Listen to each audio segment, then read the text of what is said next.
ಸ್ನೇಹಿತರುಗಳೇ, ಇದಕ್ಕೋಸ್ಕರ ನೀವು ಯಾವಾಗ್ಲೂ ಕಷ್ಟ ಬೀಳ್ತಿರ್ತೀರಲ್ಲ.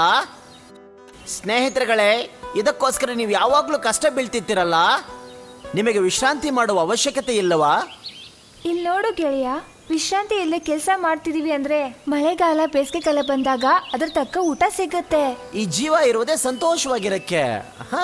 ನೀವು ಒಳ್ಳೆ ಮೂರ್ಖ ತರ ಕಾಣಿಸ್ತಿದ್ದೀರಲ್ಲ. ಜೀವನ ಹೇಗೆ ಅನುಭವಿಸ್ಬೇಕಂತ ನಿಮ್ಗೆ ಗೊತ್ತಾಗ್ತಿಲ್ಲ.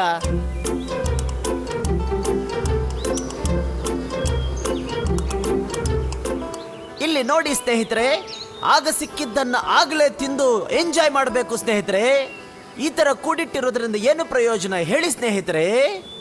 ಎಲ್ಲ ಕಾಲದಲ್ಲೂ ಇಷ್ಟು ಸುಲಭವಾಗಿ ಜೇನುತುಪ್ಪ ಸಿಗಲ್ಲ ಗೆಳೆಯ. ಮಳೆಗಾಲ ಬೇಸಿಗೆಗಾಲ ಜೇನುತುಪ್ಪ ಸಿಗ್ದಲೇ ಇದ್ದಾಗ ನಾವೀಗ ನೋಡಿ ನೋಡಿ ಶೇಖರಣೆ ಮಾಡಿರೋದು ಒಳ್ಳೇದಲ್ವಾ? ಅದೆಲ್ಲ ಜೇನು ಕಿತ್ತವ್ರು ಬಂದು ಕಿತ್ಕೊಂಡು ಹೋಗ್ಬಿಟ್ಟು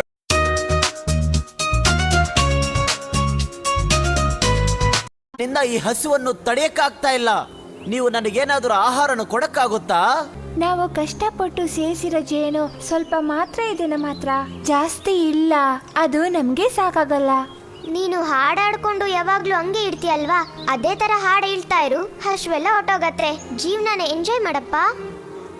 ಅವ್ರ ಹತ್ರದಿಂದ ಯಾವುದೇ ಸಹಾಯ ಸಿಗೋದಿಲ್ಲ ಅಂತ ಗೊತ್ತಾದ್ಮೇಲೆ ಆ ಮಿಡತೆ ತುಂಬಾ ಚಿಂತೆಯಿಂದ ನಡೆಯೋದಕ್ಕೆ ಶುರು ಮಾಡ್ತು. ಅವನು ಸೀದಾ ಇರುವೆಗಳ ಗೂಡಿನ ಹತ್ರ ಹೋದ.